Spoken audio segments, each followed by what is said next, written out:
गर्मी में गरीब ससुराल आए अमीर मायके वाले। सारी तैयारियां हुई या नहीं? सर, सारी तैयारियां हो गई हैं, लेकिन ये तैयारी हो क्यों रही है? क्या कोई खास आने वाला है? हाँ, हमारी कंपनी के बॉस की बेटी जानवी जी आ रही हैं। अब से वही इस पूरी कंपनी को हैंडल करेंगी। अरे, लगता है वो आ गई। कंपनी के सारे लोग अपनी न्यू बॉस जानवी का स्वागत करते हैं। हेलो, मेरा नाम है जानवी और अब से मैं ही कंपनी को हैंडल करूंगी। पुराने रिकॉर्ड से मुझे पता चला है कि हमारी कंपनी में पिछले कई सालों से काफी लॉस हुआ है, इसलिए अब आप सबको खूब मेहनत करनी होगी और इस लॉस को रिकवर करना होगा। जानवी की बात सुनकर जहां सारे स्टाफ के लोग तालियां बजाते हैं, वहीं स्टाफ में काम कर रहे रोहन और शरद का मुंह बन जाता है। अरे, ये जानवी तो काफी पढ़ी लिखी लग रही है। कहीं इसे पता लग गया कि इतने सालों से कंपनी में जो लॉस हो रहा है उसे हम लोग ही कर रहे हैं, तो जिंदगी भर जेल में चक्की पीसनी पड़ेगी। ऐसा नहीं होगा, इससे पहले ही हम इसका खेल खत्म कर देंगे। शरद रोहन जानवी को मारने का प्लान बनाते हैं। राजीव उनके केबिन के बाहर की सफाई कर रहा होता है, जिसके चलते वो शरद और रोहन की सारी बातें सुन लेता है और भागता हुआ सीधा जानवी के केबिन में जा पहुंचता है। तुम इस तरह बिना परमिशन के मेरे केबिन में कैसे आए? राजीव जानवी को सारी बात बताता है, जिसे सुनकर जानवी को यकीन तो नहीं होता, लेकिन वो फिर भी पुलिस को कांटेक्ट कर लेती है।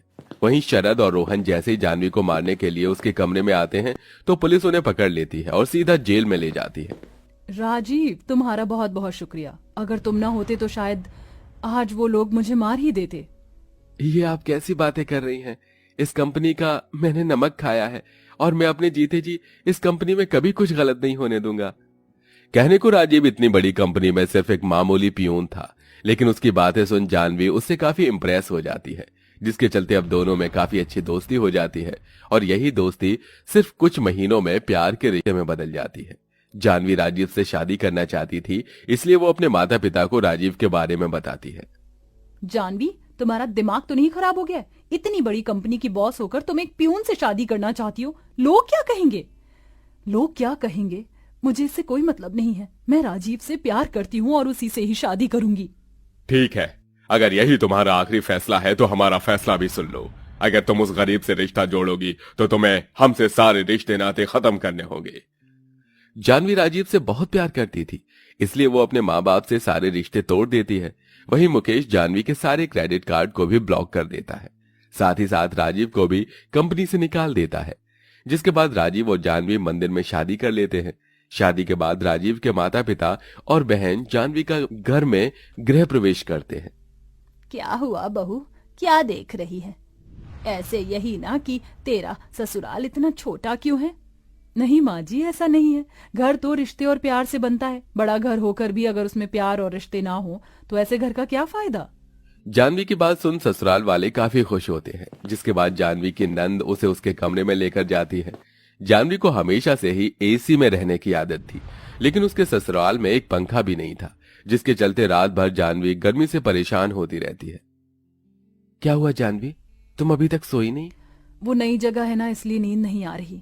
मैं जानता हूं तुम्हें एसी में रहने की आदत है, और यहाँ तो एक पंखा भी नहीं है। जानवी, मुझे माफ कर देना, मेरी वजह से तुम ठीक से सो भी नहीं पा रही हो।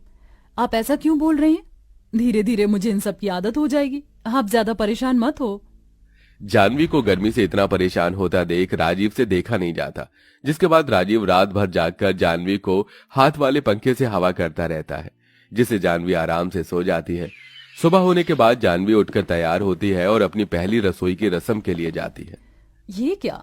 यहाँ तो ना ही गैस है और ना ही इंडक्शन। इसका मतलब मुझे मिट्टी के चूल्हे पर खाना बनाना होगा।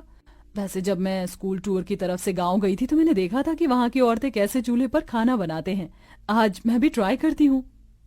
जानवी चूल्हा जलाने की कोशिश करती है और थोड़ी देर में चूल्हा जल जाता है, जिसे देख जानवी बहुत खुश होती है और अपनी पहली रसोई की तैयारी करती है। वहाँ तो सिर्फ टमाटर है और थोड़ा सा आटा। अब मैं क्या करूँ? इनसे मैं क्या ही बनाऊं? जानवी काफी देर तक सोचती है कि तभी उसे आइडिया आता है और वो जल्दी से टमाटर की चटनी और गर्मा गर्म रोटी बनाकर तैयार कर देती है। जानवी के हाथ का खाना घर में सभी को काफी पसंद आता है। बहू, ऐसी टमाटर की चटनी तो मैं भी नहीं बना पाती जैसे तूने बनाई है। हाँ भाभी, हमें नहीं पता था कि आप इतना अच्छा खाना बनाती हो और मुझे तो यकीन ही नहीं हो रहा कि आपने चूल्हे पर खाना बनाया है। सभी लोग जानवी की काफी तारीफ करते हैं। वहीं जगन शगुन के तौर पर जानवी को 20 रुपए देता है, जिसे लेकर जानवी आशीर्वाद लेती है और जानवी को उसके ससुराल में बेटी की तरह ही प्यार मिल रहा था।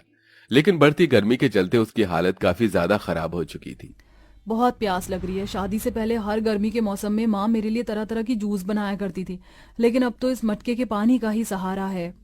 जानवी मटके का पानी लेकर जैसे ही पीती है तो एकदम से उसके हाथ से गिलास छूट जाता है, जिसकी आवाज सुनकर सरस्वती आ जाती है। क्या हुआ बहू, तू ठीक तो है ना?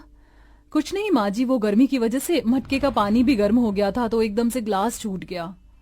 अपनी बहू की बात सुन सरस्वती को उसके लिए काफी दुख तो होता है, लेकिन अपनी गरीबी के चलते सरस्वती उसके लिए कुछ नहीं कर पाती। बढ़ती गर्मी के चलते अब धीरे धीरे जानवी हाथ पैरों पर गर्मी के दाने निकल आते हैं। बहुत जलन हो रही है। गर्मी के दाने की वजह से जानवी को काफी तकलीफ होती है।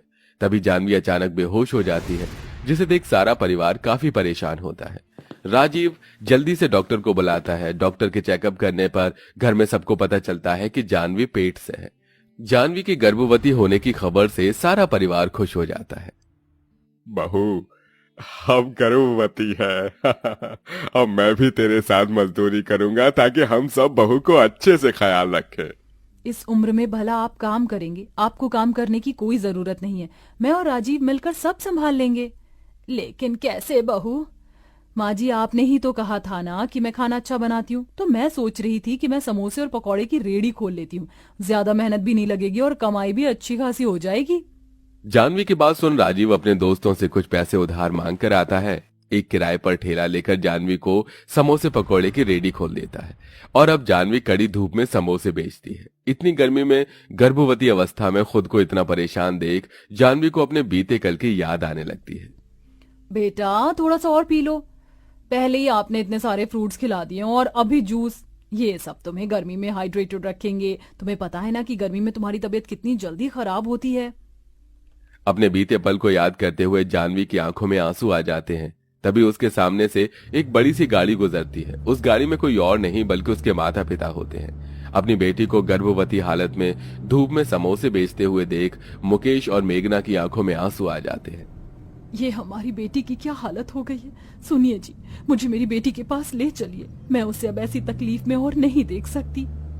अगले दिन होते ही मेघना और मुकेश सीधा जानवी के ससुराल पहुंचते हैं, जहां वो देखते हैं कि जानवी की सास और नंद जानवी के हाथ पैरों की मालिश कर रहे हैं।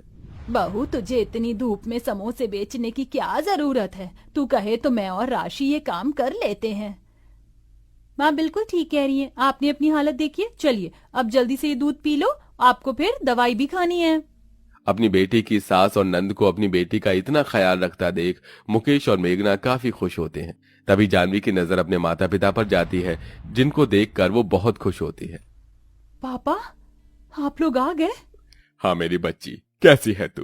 तुझे पता है तेरे जाने के बाद हमने तुझे कितना याद किया। माँ पापा, मैंने भी आप दोनों को बहुत याद किया। जानवी अपने माँ बाप से गले मिलकर खूब रोती है, जिसके बाद जानवी अपनी नंद के साथ मिलकर चूल्हे पर अपने माँ बाप के लिए खीर बनाती है। अपनी बेटी को इतनी गर्मी में चूल्हे पर खाना बनाता देख मुकेश और मेघना की आंखों में आंसू आ जाते हैं। जो लड़की खुद से एक गिलास पानी भी लेकर नहीं पीती थी, वो आज इतनी जिम्मेदार बन गई है। जानवी के हाथ की खीर मुकेश और मेघना को काफी पसंद आती है। तभी मजदूरी कर राजीव भी आ जाता है। अरे मैम, सर, आप दोनों यहाँ? मैं तो सोच भी नहीं सकता था कि आप लोग कभी हमारे घर भी आएंगे। मैम सर नहीं बेटा, माँ और पापा का हो। पापा? हाँ बेटा, हमने तुम लोगों को माफ कर दिया। हम सोच भी नहीं सकते थे कि हमारी फूल सी बेटी कभी इतनी जिम्मेदारियां भी उठा पाएगी। हमें तो खुशी है कि इसे शादी ने तुम्हें कितना जिम्मेदार और समझदार बना दिया है। मुकेश और मेघना की बात सुन जानवी बहुत ज्यादा खुश होती है। अब मुकेश राजीव को अपनी कंपनी में एक अच्छी पोस्ट पर रख लेता है और उनके घर जरूरत की सभी चीजें, पंखा, एसी भी लगवा देता है, जिससे अब धीरे धीरे उनके घर के हालात भी ठीक होने लगते हैं। वहीं कुछ महीनों में जानवी एक प्यारी सी बेटी को जन्म देती है और अब वो सभी खुशी खुशी रहते हैं।